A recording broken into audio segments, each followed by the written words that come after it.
안녕하세요. 가가이 구독자 여러분, 오랜만입니다. 오늘은 6개월 만에 포드 브론코를 가지고 아즈라이드 진행을 해봅니다.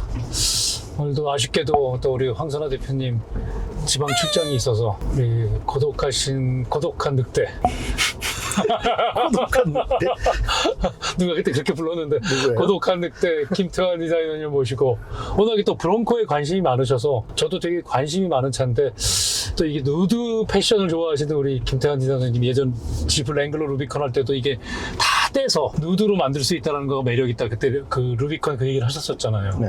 이 차 역시 이 천정부터 도어까지 다 떼서 정말 차의 뼈대와 엔진만 남겨두고 누드로 만들 수 있는 그런 매력이 있는 포드 브론코.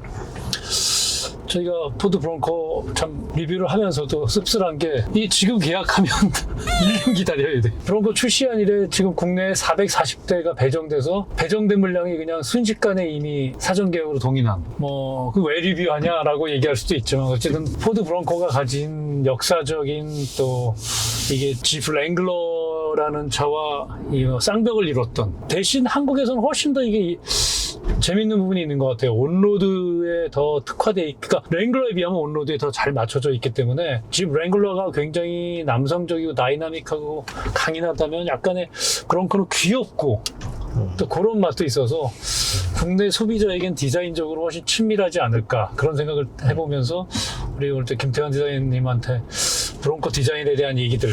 저는 이 브론코 처음 본 게 2005년에 그 할리 데이비스 타고 미국 횡단할 때 시카고부터 LA까지 횡단을 하는데 중서부를 달릴 때 시골 마을에서 저 뭐지? 제가 그때 지프 랭글러까지는 알았는데 이 차 껍데기가 다 없는 그냥 정말 의자 2개 달랑 달린 투도 브론코. 아마 3, 4세대 정도가 아니었을까. 그런 브론코들이 시골에 꽤 많이 보였거든요. 그래서 저 차 뭐지? 브론코가 뭘까? 그때만 해도 이게 뭐 사전 들고 다닐 때니까 지금은 저게 원오브 미국 야생마구나 라는 정도의 미국의 서부시대의 말이구나 알겠지만 영화에 볼 법 같은 특히 이제 그런 이 브론코의 오래된 다 뜯어놓은 차들이 갱 영화나 하여튼 스릴러물에 많이 나오잖아요. 그런 차의 기억이 있었는데 이게 이제 2020년에 드디어 SUV 열풍 속에서 부활을 해가지고 2년 만에 이제 한국에 들어왔는데 지금 시승하는 이 브론코는 6,900만 원 단일 트림 이름이 아우터뱅크스 그쵸? 네, 6,900만 원짜리 2.7 V6 엔진에 마력이 314마력 랭글러보다 약 한 20마력 정도 출력이 높고 대신에 몸무게는 얘가 한 170kg 2,200이 넘어가서 랭글러보다 한 170kg 무겁더라고요. 대신 차 크기도 얘가 전폭이 한 35mm 정도 랭글러보다 좀 큰데 뒷모습은 대단히 랭글러 루비콘과 비슷한데 앞에를 보면은 저는 개인적으로 되게 귀여운 느낌이 들어요. 우리 김 디자이너님도 그런 느낌이 드세요? 네, 저도 그렇게 느껴져요.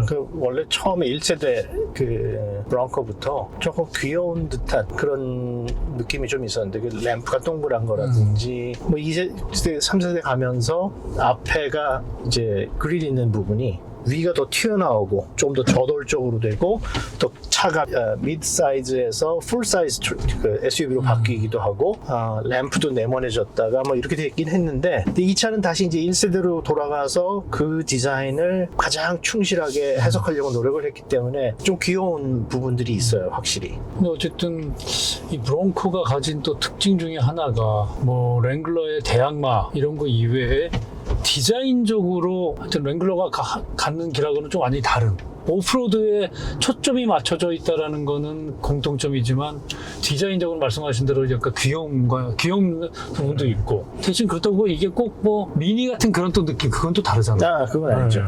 그러니까 그 Jeep이라는 그 Jeep Wrangler 같은 그런 브랜드는 주로 그 오프로드에 대한 초점이 많이 맞춰져 있죠. 이게 좀 폭이 좁은 것 같아요.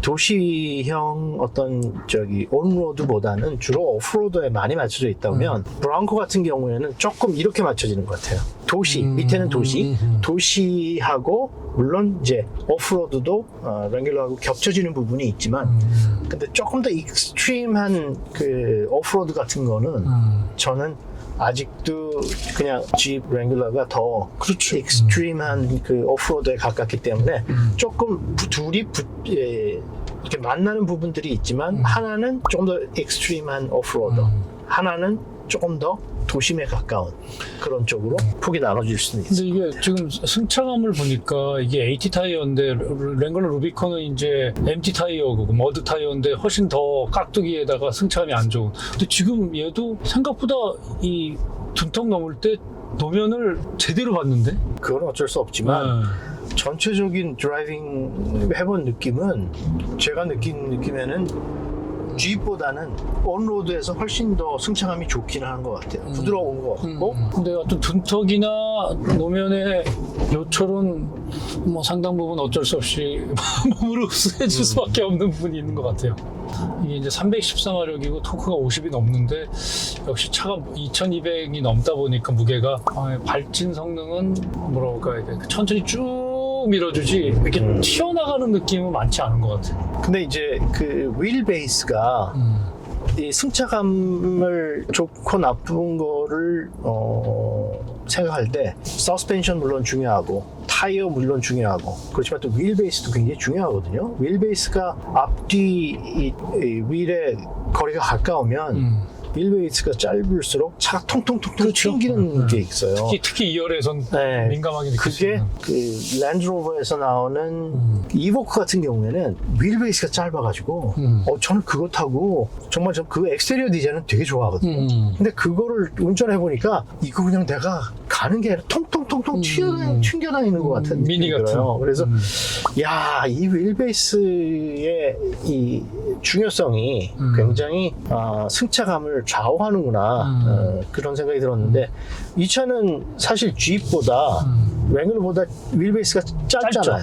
그런데도 승차감은 이게 훨씬 더 좋은 것 같아요. 온로드에 조금 더 뭐 특화된. 하여튼 어디 타이어, 서스펜션 어디가 지금 랭글러랑 다른지는 모르겠는데 그런 뭐 일단 가장 기본적으로 우리나라 이거 아우터뱅크스 하나의 트림이라 타이어 자체가 기본으로 그냥 AT가 끼워서 나오니까 자 이제 이게 또 뒷좌석 우리 황 대표님 벌써 있었으면 엄청 불평을 늘어놓겠지만 우리 오늘 남 기자가 뒤에 타서 아까 저도 딱 앉아보니까 야 뒷좌석은 이거 내가 싫어하는 사람 앉아놓고 마구 휘저으면서 다니면 최고겠다 할 정도로 좀 불편하던데요. 완전히 직각으로 서 있을 때 어떤 것 같아요? 제가 지금 운전을 많이 하다가 2열에 지금 움직이는 2열을 처음 타봤거든요.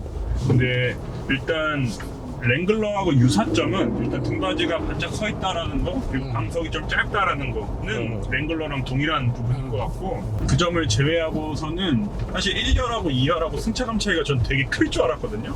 근데 이게 아까도 말했다시피 방지턱 같은 거 넘어갈 때 프레임바디 특성이 고스란히 느껴지거든요. 근데 1열에서 느껴졌던 그 프레임바디의 특성이 2열에서도 그 간극은 크지 않은 것 같아요. 그러니까 더 힘들진 않다. 네, 그 말인즉슨 1열하고 2열하고 승차감 차이가 그렇게 크진 않다. 그래서 오히려 전반적으로 랭글러 루비콘보다 승차감이 좀 더 앞서 있기 때문에 2열의 승차감 자체도 랭글러보단 나은 것 같다. 근데 이거를 이제 패밀리카로서 사용을 한다라고 생각을 한다면 고문이 될 것 같긴 해요. 근데 이제 소위 말해서 아빠가 운전하고 엄마가 아이와 뒤에 타면은 그날 반찬에 돌 같은 거 막 나오지 않을까 정도로 뒷좌석이 솔직히 쉬운 좌석은 아닌 것 같아요. 방석이 더군다나 올라와 있어서 랭글러도 그렇지만은 그리고 이게 결정적으로 2열에 에어벤트가 없다라는 게 좀 크게 다가오는데 1열에선 더운 걸 하나도 못 느꼈거든요. 통가 없어도. 근데 2열에 앉았을 때는 바람이 좀 잘 안 오기도 하고 좀 더 덥게 느껴지는 건 있는 것 같고 그리고 재밌는 게 이 센터 콘솔 박스 뒤쪽에 창문 여는 스위치랑 USB 포트 220V 파워 아울렛 이렇게 마련이 되어져 있는 것도 재밌는 부분입니다. 나름대로 편의점이 이렇게 갖춘. 네, 열선 시트는 없어요. 헤드 공간은 헤드룸은 주먹 하나 세워서 약간 여유롭게 들어가는 정도. 그럼 뭐 이건 넉넉한 어쨌든. 랭글러보다는 약간은 좀 낮은 것 같아요. 랭글러는 주먹 2개 정도 들어갔던 걸로 제가 기억을 하는데 랭글러보다는 조금 헤드룸은 부족하지만 이걸 뭐 부족하다라고 해야 될까요? 이것도 충분히 넉넉한 공간이라서. 근데 이거 랭글러는 그런 느낌이 있는데 이건 좀 그래도 얌전한 도시명.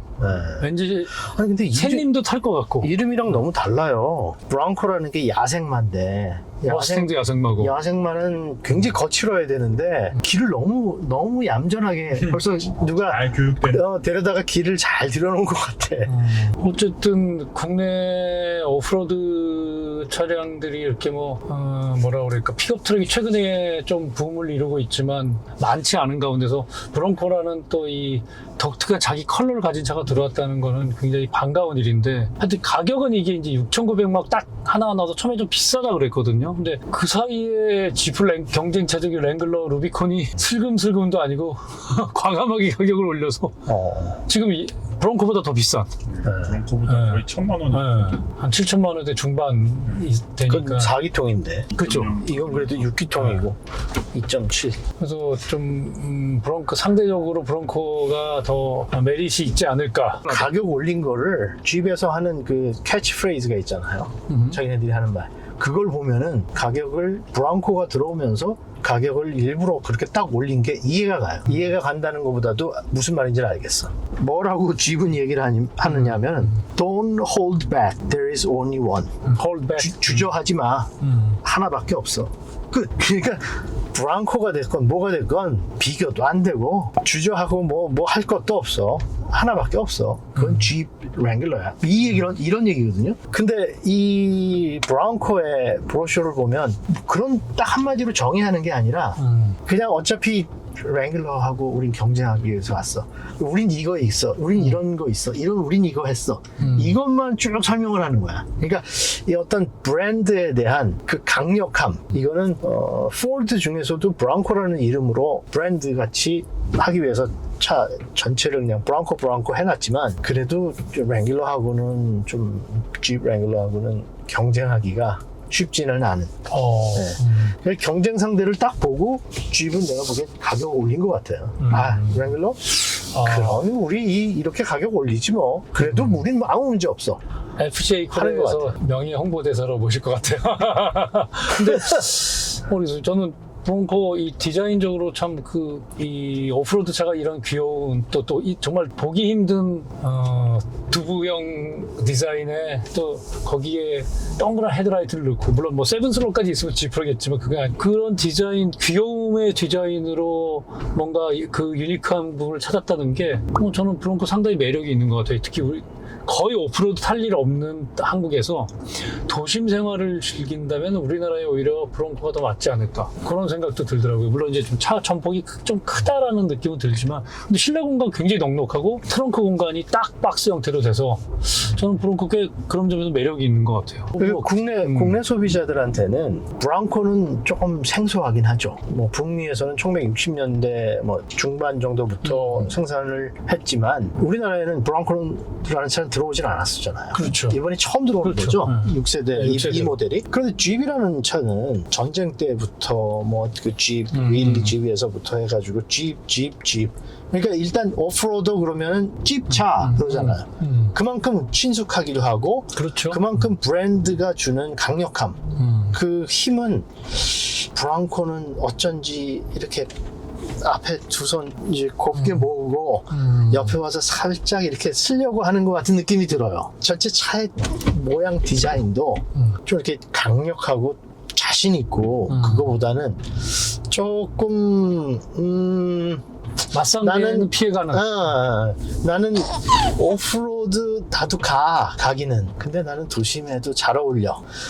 그런 느낌을 주는 차 같긴 해요. 그래서 한국 소비자들한테는, 우리나라 소비자들한테는 제가 생각할 때는 그래도 Jeep은 Jeep이야. 물론 그렇죠. 그렇게 어차피 얘는 후발주자니까. 그리고 또 얘가 투도도 있는데 투도가 같다면 조금 또 다른 이제 투도 선택할 수 있다면 다른 느낌을 주겠지만 어쨌든 한국은 일단 뭐 가장 대중적으로 랭글러도 4도어고 얘도 4도어인데 대신 넉넉한 공간, 좋은 승차감 뭐 또 그런 특징이 랭글러에 비해서는 있는 부분은 확실한 것 같고 그다음에 좀 제일 마음에 드는 게 12인치 그 랭글러 루비콘 타면은 7인치? 8.4. 너무 작은 거에 비하면 이거 굉장히 첨단 차 같고 굉장히 시원하더라고요. 그래서 와 포드가 이런 부분에서 또 앞서갈 수가 있구나 그런 생각을 했었는데 그 점에서 굉장히 매력적인 것 같아요. 이 인테리어 디자인은 이 브랑코가 조금 더 시원하게 굉장히 심플하긴 해요.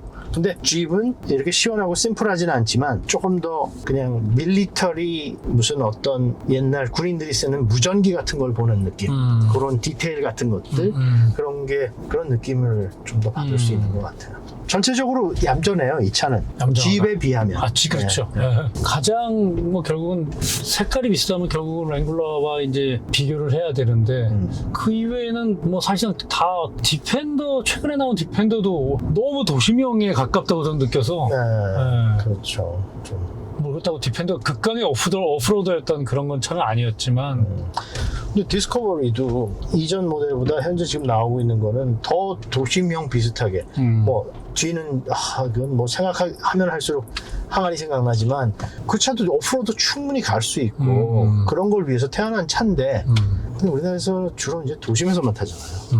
그러고 보니까 요새 진짜 그 디스커버리 요새 그 최근에 나오는 현재 나오고 있는 디스커버리 모델이 전혀 거의 안 보이더라고요.